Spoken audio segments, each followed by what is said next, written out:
October 27th, 2012, part of British Columbia's Queen Charlotte Fault snaps, causing the Earth to shake hundreds of kilometers away.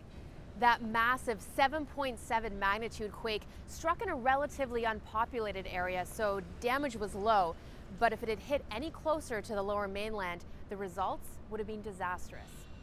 The energy released with our Haida-Gwaii 7.7 is equivalent to 5.4 megatons of TNT, while a 9.0 megathrust earthquake, those big ones we hear so much about, that's more like 89 times stronger than a 7.7. Believe it or not, the United States Geological Society estimates several million earthquakes occur around the world each year.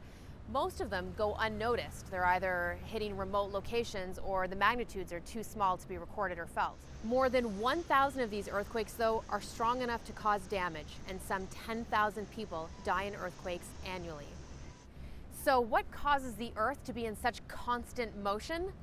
Plate tectonics. The Earth's crust, as it sits on top of the mantle, is divided into dozens of floating slabs, all bumping and grinding into one another, driven by the heat deep within the Earth's core. Some slide past each other, like the ones off the coast of BC. Some move apart, while others crash into each other. When two plates converge, the heavier plate is forced underneath the lighter one in what's known as a subduction zone. That's what we've got off the south coast of BC.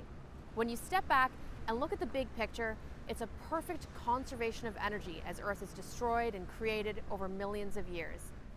But that process is not nearly as smooth as it looks up close. As those plates try and slide past each other, sections can get stuck or locked in place, especially as sections farther down the line continue to move. And pressure builds up in that locked section. Pressure can be building for years, even centuries, until the pressure exceeds a critical point and the stress is released with a fault break. The released stress races through the Earth in the form of seismic waves. There's no stopping the shaking of the Earth, so we have to focus on preparation and mitigation, both through building codes, emergency planning, and knowing what you need to do the next time the ground starts shaking. The Great British Columbia Shakeout is on October 16th. Sign up your family, school, or company to take part in BC's largest earthquake drill at shakeoutbc.ca.